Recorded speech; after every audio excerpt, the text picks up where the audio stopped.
here at Seattle University. As I mentioned a moment ago, this event is being recorded, and yeah, that should have just popped up on your screen, allowing permission for you to be in our recording. So thank you for that.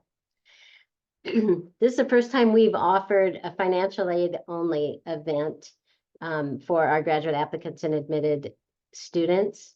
We know your financial planning is a critical part of your ability to attend and realize those ultimate goals. So I'm very grateful to our student financial services colleagues who have joined us for this event. Excuse me, Becca Bello and Amber Brockle are going to be doing the presentation and moderating the chat for this event. And they'll be kind of assisting throughout. And thank you for those of you who have provided your questions at the time of registration.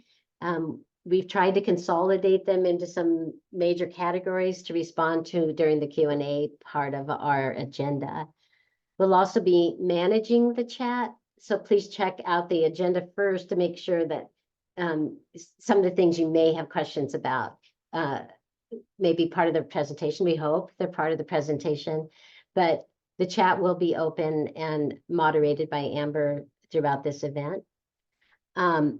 Please make these questions in the chat of a general nature as opposed to a very specific or personal information, since all can see your question.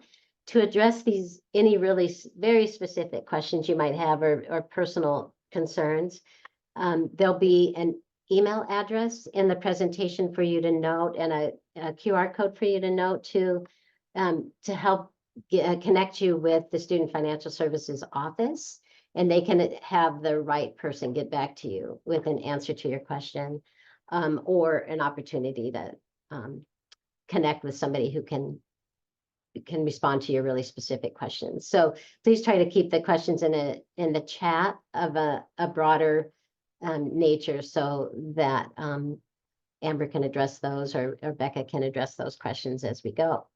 So very happy to have some of you who are local and some of you from far, far away join us in a very different time zone. So thank you for making time for this really important conversation. And I will turn it over to my student financial services colleagues. Thanks again for being here. So, well, thank you, Janet, and thank you everyone for joining us this afternoon, this evening, this morning, whatever it is where you may be. My name is Becca Bello, and I'm one of the financial aid counselors here at Seattle U. My associate director, Amber Brockle, is with us this evening as well. As Janet said, she'll be helping to answer some of the questions along the way. We hope that we can provide you guys with a lot of information to help you kind of prepare for the cost of graduate education and starting your careers here as a Red Hawk. First and foremost, just to let you guys know a few of the things that we'll be chatting about today. First, we'll talk about calculating costs, both direct and indirect, so your cost of education overall. For any of our domestic students completing the FAFSA. We'll also share information on financial aid and scholarships, tuition and payment information, how to maintain eligibility for financial aid during your time here at SU. And then, of course, at the end, we hope to have some time to answer any questions or concerns that you may have throughout this presentation. As we're chatting, feel free to drop those general questions in the chat. We'll make sure to answer everything that we can. Like Janet said, we'll be providing you also with all of our contact information and some of our more frequent questions or points of contact in our office as well, to make sure that after our time here is done this evening, you'll have a chance to reach out to us, and we'll be able to support you on that. All right, so first, I brought up the cost of attendance. What is that? There's two main parts to this. There's the direct costs and the indirect costs. So direct costs are things like your tuition and your mandatory fees that get billed directly to your student account each quarter. Then there's also things like indirect costs. Those are expenses that you have and that you'll accrue, but are not paid directly to SU. This would be, paying your rent to live off campus, purchasing books, transportation around Seattle, getting to Seattle if you're visiting us from far away. All of those things together build into your total cost of attendance. And we consider all of those together as things that you need to be aware of to help you be a successful student. So what's your cost of attendance going to look like? If you scan that QR code there, that will take you to our website with some of the information on the cost of attendance, all the different pieces that go into it. Again, this is a link to the Seattle U website. So if your QR code reader isn't working on your phone, you can always just go to seattleu.edu. And if you type in graduate cost of attendance in the search bar, one of the search results should take you right there, so you have a chance to see it. Cost of attendance is going to vary by different graduate programs. As a graduate student, you are charged based on the number of credit hours you enroll in each quarter. Some programs may have additional fees. Right now, as of today, our website has the cost of attendance information for the 2023-2024 year. So for students that are attending through spring quarter 2024, for anyone that's starting summer 2024 onward. So if you're starting your classes in mid-June, that'll be the start of the 2024-2025 year. That cost of attendance information, the new tuition rates, all of that will be available on our website by the beginning of April. So as an example, for a student this year, for the 2023-2024 year, what would your direct costs potentially look like? So tuition for a full-time graduate student, which here at SU is considered to be 6 credits per quarter. So for 3 quarters of the year, fall, winter, and spring, that would be $5,004 a quarter, so $15,012 for the full year. We do have a mandatory wellness fee charged to all students of $122 per quarter and a technology fee of $129 per quarter.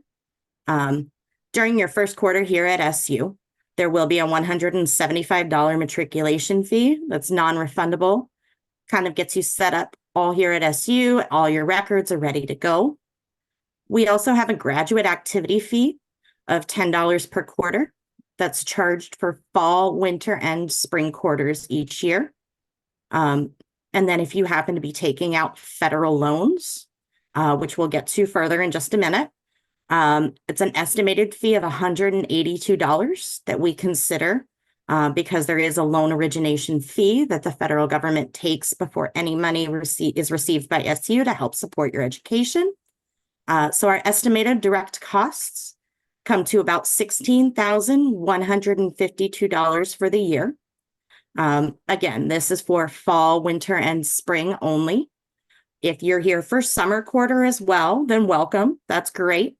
You would just have to add your additional tuition, wellness fee, and technology fee to figure out what that would add to your cost of attendance. Another thing to note, depending on your program, you may be requested to submit an enrollment deposit to hold your space here at SU. This would serve as a prepayment towards your first quarter at SU. So if you have a $250 deposit, for instance, enrollment deposit, that just means that $250 of your summer or your fall quarter charges will already be paid before you start up here. So for any of our domestic students, we really encourage you to complete the FAFSA. The 2024-2025 FAFSA is available now at studentaid.gov. It's available to U.S. citizens and some eligible non-citizens. Generally, if you're here as an international student on an F1 visa, you would not be eligible to submit the FAFSA. If you are not sure if you're going to be eligible, you can always go to studentaid.gov because they do have a lot of information there on who may be eligible and want to consider submitting this. The FAFSA is the free application for federal student aid, and it helps Most colleges and universities in the United States determine what financial aid you may be eligible for. In addition to any federal loans that we'll be speaking about, a number of schools can use this information to help determine what need-based financial aid you may be eligible to receive based on your financial information. Again, this is available now, and we would encourage you, go ahead and do it now, get it done and out of the way, so it's one less thing you need to be worrying about. Right now, you get it in and done, and you're not admitted to SU yet, that's perfectly fine. You can still add our school code. You can search for Seattle U, or you can add our school code, which is 003790, and we'll come right up in the list. And then once you've been admitted to Seattle U, we'll begin to get that information and be able to use that automatically to help determine what aid you're eligible for. So when we're talking about financial aid, there's going to be three main areas of focus on this. One would be scholarships. We'll also talk about educational loans, and then some other forms of financial aid or financial support that you may have. So for scholarships here at SU, we have merit or financially need-based awards. Usually these would come from the university here at SU, or can come from external organizations that you may be involved with or that you may have a connection to. Here at Seattle U, a number of students are admitted with a graduate scholarship upon admission by your program. This is available to help you and support your education.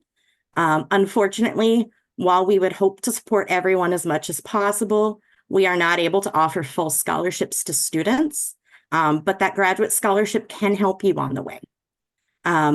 We'll talk a little bit more about some of the other resources to help with looking for both internal scholarships and those external scholarships. Scholarships are generally funds that you would not have to repay because they're granted to you based on your merit, based on your need, based on you as an individual. Educational loans. There's three main types. Again, for students that are eligible to file the FAFSA, you'll automatically be considered for the federal direct unsubsidized loan. You can also consider looking into the federal graduate plus loan if you need additional financial support. You can also look for private educational loans. Private loans may be an option for international students as well, and we'll get to that a little bit more. Few other options to help fund your education. Anybody that is a veteran of the United States may be aware that you could be eligible for veteran benefits based on your time of service, based on a number of different things. Here at Seattle U, obviously, we do support students that have veterans benefits. Some people do have employers that sponsor or help support their education, so third-party tuition assistance. So somebody outside of yourself and us here at Seattle U. We also have options for payment plans for students that may be considering paying out of pocket. Then there's always the opportunity for on-campus employment. Anything that becomes available as an on-campus opportunity will be posted on a system called Handshake, which is hosted by our Career Engagement Office. Positions are posted all throughout the year as they become available. So you would just want to consider and keep looking back to see what's available. Applying for a position is not a guarantee of employment, but it's always a good place to start your research. Graduate assistantships are also limited here at Seattle U. Some of them are limited by different programs or your departments. If that's an option that you want to see if that's open to you, check your department website, check in with them directly, and they'll be able to guide you better on any opportunities that they may have. So one of the big questions that we know a lot of people had questions about was scholarships. Again, you may be eligible for a scholarship once you're admitted to Seattle U, but we do have a scholarship website available as well. That QR code there will take you to Seattle U, www.scholarshipuniverse.com. Once you've been admitted to Seattle University, you'll have access to that site. That will not only help match you with any internal scholarships, so anything that your department, your program, your campus involvement may lead you to, but it also helps to match you to vetted external opportunities from community groups, organizations, corporations. You can also find more resources and tips or tricks available on Seattle U's website. If you just go to seattleu.edu and search for outside scholarships, we have a number of resources there. The link to Scholarship Universe will also be included as well. In Scholarship Universe, it's where all of our departmental scholarships, so anything related to your specific degree or your program, would also be included here. Right now, you're going to want to check in with your department or your program to see if there's any upcoming opportunities or timelines for when those may become available to you, to see if that's an additional option available. All right, so now that we've gone through scholarships, we can get in a little bit on loans. So when we talked about before, there's the unsubsidized federal loan, the Graduate Plus loan, and then private educational loans. So we'll touch on each of those. So federal loans that we have available, if you submit the FAFSA, the 24-25 FAFSA, and you can be eligible for up to $20,500 a year in the federal unsubsidized loan. That would be divided evenly across either 3 quarters of the year, if you're starting here in fall, or if you're starting here in summer, that could be divided evenly into all 4 quarters. So summer, fall, winter, and spring quarters. Federal loans, the Graduate Plus loan also falls under that. That would be an additional federal loan. Requires an additional application and a credit check from the Department of Education. We would recommend, take a look first and see if the unsubsidized loan is an option for you. And then if you need additional financial support, definitely reach out to us, start looking at that Graduate Plus loan. That you would also apply over at studentaid.gov, same place where you're filling out your FAFSA. It's a great resource. While the Department of Education hasn't released next year's loan interest rates yet, those generally come out at the end of May or beginning of June. For the current financial aid year, the federal unsubsidized loan is a 7.05% interest rate, and the Graduate Plus loan is at an 8.05 interest rate. So if you're using either the unsubsidized loan or the plus loan, there's going to be 2 items that you're going to need complete. All online generally shouldn't take you more than half an hour to complete, but it makes sure you understand your rights and responsibilities as a student loan borrower. So students choosing to borrow federal unsubsidized loan or a Graduate Plus loan, you would have to complete a loan entrance counseling and sign a master promissory note. Again, on our magical website of studentaid.gov, your master promissory note and your loan entrance counseling for the unsubsidized loan can be good for up to 10 years. So for most students, you only have to complete that during your first term here at SU, and that would generally follow through the rest of your program. So if federal loans aren't an option for you, or you feel like looking down the private loan route might work a little bit better for you, you can look at borrowing up to your estimated cost of attendance, minus any other aid. So minus any scholarships that you may be receiving, your tuition from your employer, or if you get an unsubsidized loan, but you want to look at a private loan for additional funding, we would subtract that unsubsidized loan out of there as well. Lender would be of your choice. Many different loan options, many different loan terms. The QR code that we have on here will take you to information on our website about private educational loans. It also includes a suggested loan lender list where you can kind of start your research. Here at Seattle U, we can't recommend that you go to this specific lender over that one. but that list does show some of the lenders that Seattle U students have used in the past. We can also recommend start talking to your bank or to your credit union where you already have a relationship to see if a private educational loan would be a good option for you. These do require a credit check. If you need a little support on that, oftentimes you can be eligible along with a cosigner. Most of these private loans do require a US-based cosigner. International students can still be considered for some of the private loans. We do know there are some lenders, such as Power, that are able to support international students, but definitely kind of do your research and see what's going to be the best fit for you. For private loans, you'll want to apply at least 30 days prior to the first day of the quarter, but you will have to actually be registered in your courses here at SU before we would be able to certify that loan and confirm to that bank, that credit union, that you're an eligible student and what the maximum amount that you could be eligible for is, and work to get that onto your award.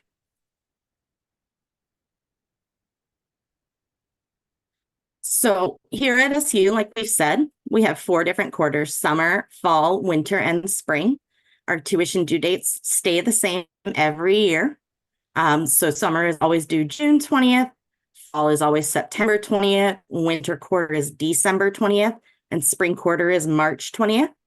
This generally lines up with the week of or the week before courses each begin. Invoices for each quarter, if you're registered for that term, are generally available about a month before the tuition due date. So you have time to kind of make arrangements and figure out what options are going to be available for you. Financial aid will transmit onto your account at the beginning of each quarter.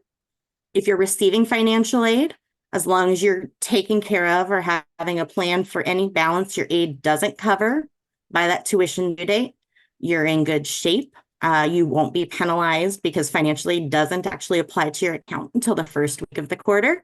But obviously, we know that part. We take care of that part. We're all good there. If your financial aid exceeds your direct costs, so your tuition fees, whatever you owe directly to SU, the remainder would be considered a credit due back to you that we would process the first week of the quarter.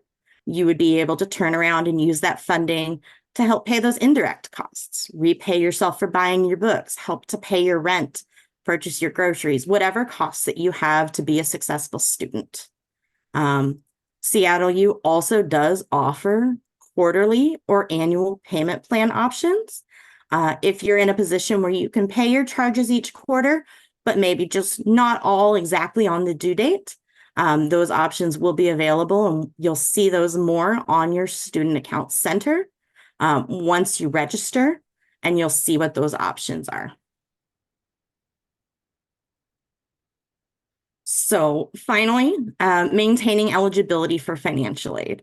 So here at Seattle U, in order to be eligible for any financial aid, so any of your federal loans, any of your private loans, scholarships, anything that you may have on your account, you must maintain satisfactory academic progress.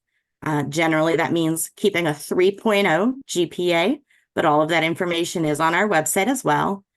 And you have to be enrolled at least half time, so at least 3 credits every quarter. For any students that are eligible to file a FAFSA, we do encourage you to refile every year, not only to continue any benefit of any federal loans that you receive, but if any of your departmental scholarships might be need-based, we do need that information from your FAFSA to help determine that as well. So now that we've kind of gone over a number of these different questions, we want to make sure you know how to contact us. We know that this is just a general discussion. Everyone's situations might be a little unique or a little bit different. You're welcome to call us on the phone. We're there 9 to 4:30 every weekday.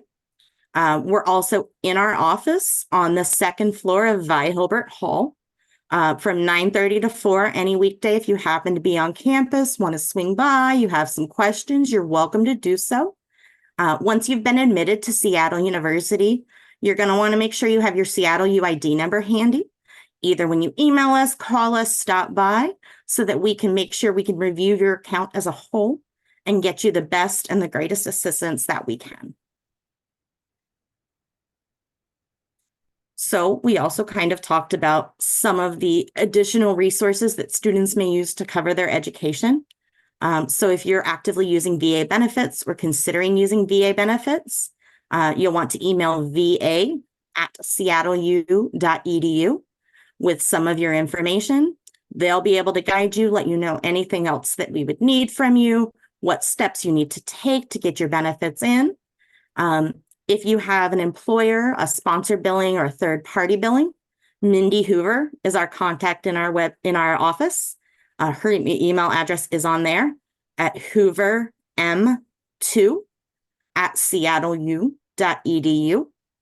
And again, if you have any questions that we weren't able to cover here, or you have, more unique circumstances that you want to get a better answer on, you're always welcome to reach out to us at financialservices@seattleu.edu.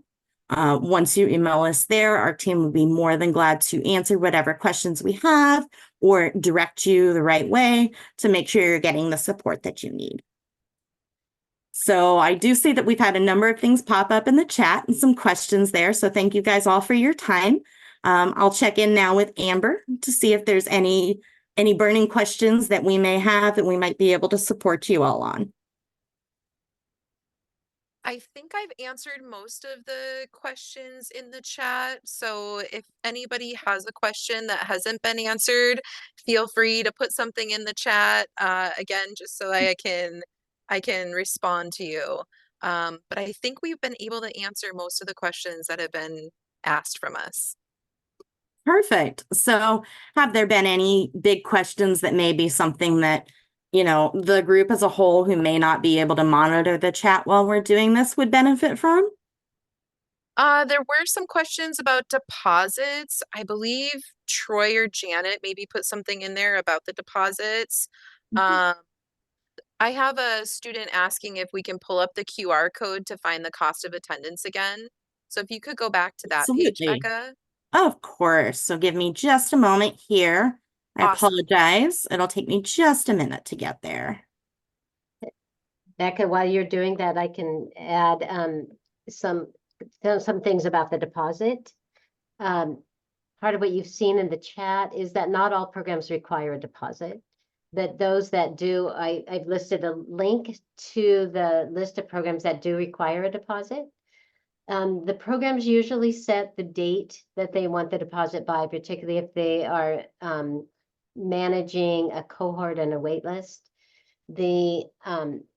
If you are an international student, just know that we wouldn't be able to issue your I-20 until we did have your deposit, if a deposit was required for your program.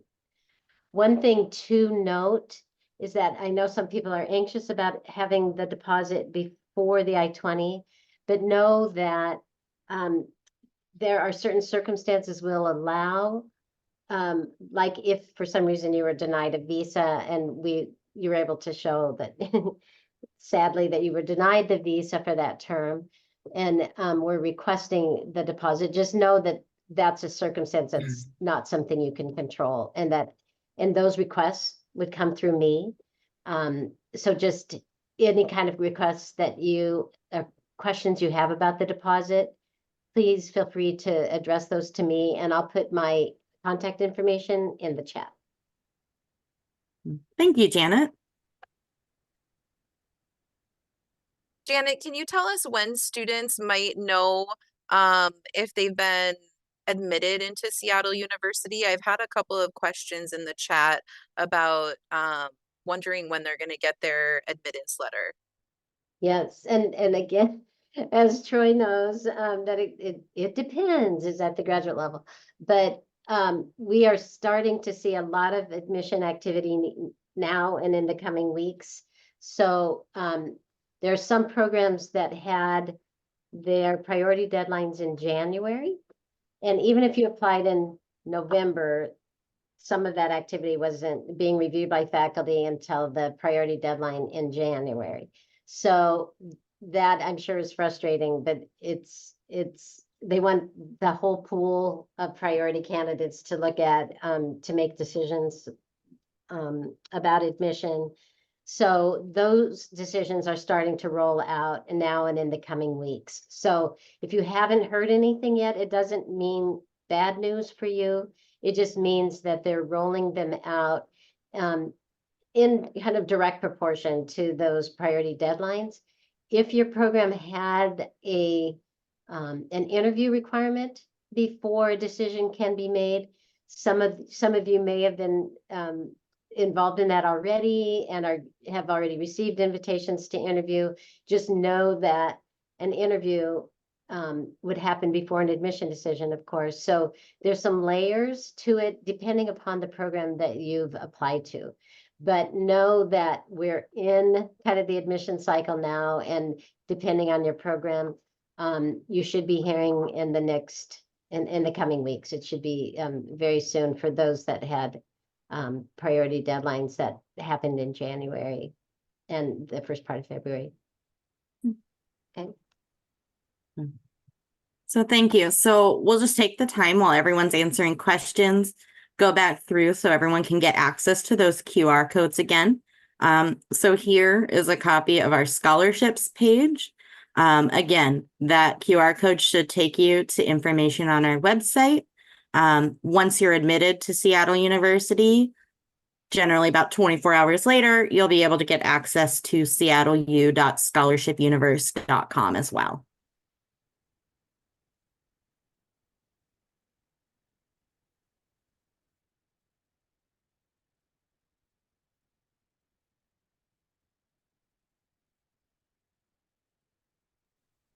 Are there any other questions, Amber, that may be good for the good of the order? Let me look here. There's a bunch of them that just popped up. So thank you everybody for your patience while I look through all of them. I put some things in the chat about paying bills when the tuition due dates are. So they are the same each quarter every year. So if you check that out, I did put that in the chat. There's also a couple of questions about payment plans. Again, I put that information into the chat. So if you wanted to check that link out, it'll give you all the information about our payment plans. Like Becca mentioned, we have a quarterly payment plan and an annual payment plan option. So check those out to find out what that entails. Yeah. So, and each of the quarterly and the annual plans break each of those quarterly payments into 3 monthly payments, we should mention. So it's either signing up and paying a fee to pay only fall quarter, for instance, on that payment plan for September, October, and November 20th, or signing up for that annual plan where fall, winter, and spring each are 3 monthly payments. So basically 9 payments during the course of the year.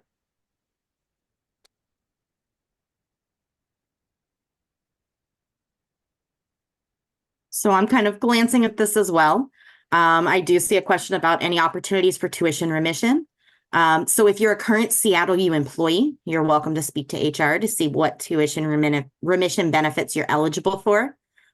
If you're coming to Seattle U just as a graduate student and starting here fresh in a program and not employed with Seattle University, unfortunately, there's no tuition remission or tuition coverage in those cases.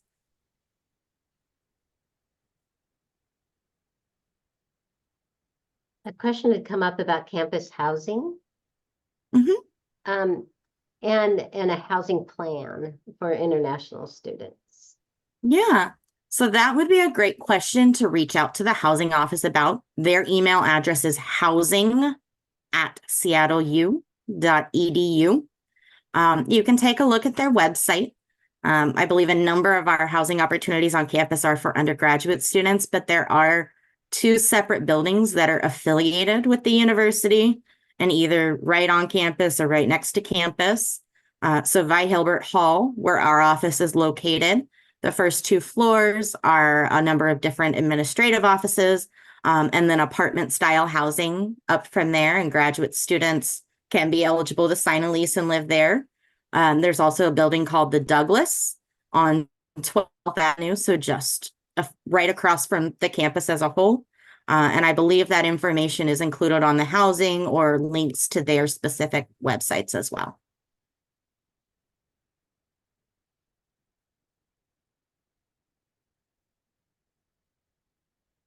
And then I've seen a couple of questions about tuition rates for fall 24 quarter. We do not have those tuition rates quite yet. We should have those for you all sometime here in April, is what we're expecting. So I'm glancing at this as well. There's a question on whether or not scholarships can go towards deposits or quarterly cohort fees. So any enrollment deposit you have, again, is a standalone separate. Scholarships that come here from Seattle University are considered to be tuition only. So they would cover, your tuition costs first. If you're receiving an external scholarship, again, from a community organization, a corporation, each one can be unique and different. And we would have to follow the conditions of those awards. So there's not a straightforward answer on external scholarships for you.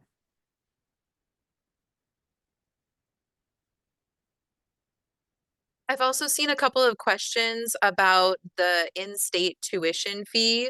So Seattle U does not have separate rates for in-state or out-of-state residents. So whether you're international, domestic, Washington resident, or outside of Washington, it's the same tuition rate for everyone, depending on your program. I have to admit, I don't remember you talking about this, Becca. I was probably typing at the time, but have you talked about FAFSA availability and when you anticipate that's gonna be, I mean, that it's available now, but there's been a lot of news about the FAFSA. Absolutely. And thank you for that reminder. So yes, so right now the 2024-2025 FAFSA is available for eligible students to submit over at studentaid.gov. There's been a lot in the press and a lot in the news about how changes to the FAFSA for the 2024-2025 year have resulted in some delays. So right now, if you submit the FAFSA, you sit down tonight and you do that, you may not receive a confirmation from them letting you know that it's being sent to the school quite yet. We believe they're going to start sending those to us in March. We would hope that for any new students starting in summer quarter, we'll get an award and get any additional information to you by the end of May. For fall quarter start students, we'll be pushing to get that done as well, but it may be a little bit later in the summer.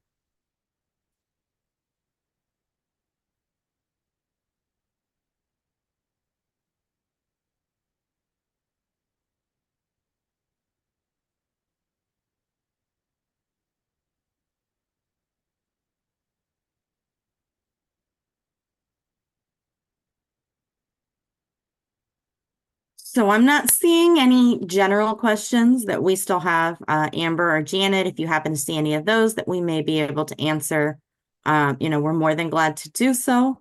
Again, we've got all of our contact information up here. If there's a question that you have that we weren't able to cover this evening, please do reach out to us through financial services at seattleu.edu. Feel free to come by our office on the second floor of Vi Hilbert, or feel free to give us a call. Whatever works for you. We're more than glad to answer whatever questions we can.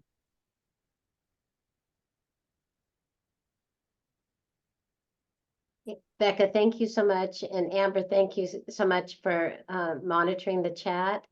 And I appreciate all of you taking this time and investing this time in yourself to gather more information. Please do take advantage of the opportunity to learn more and to have your individual questions addressed if you have something very, very specific that needs some personal touch. As you know, this session has been recorded. We're going to make it available at a later time.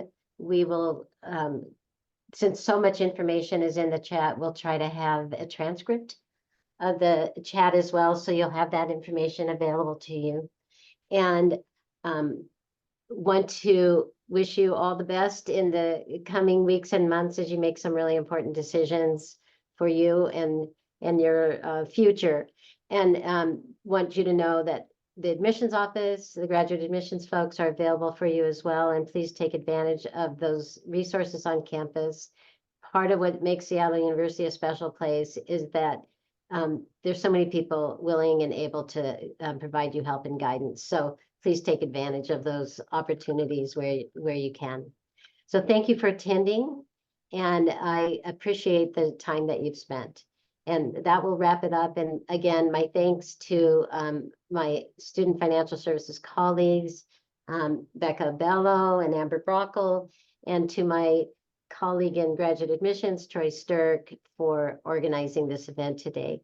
So thank you all for your attendance, and please stay in touch.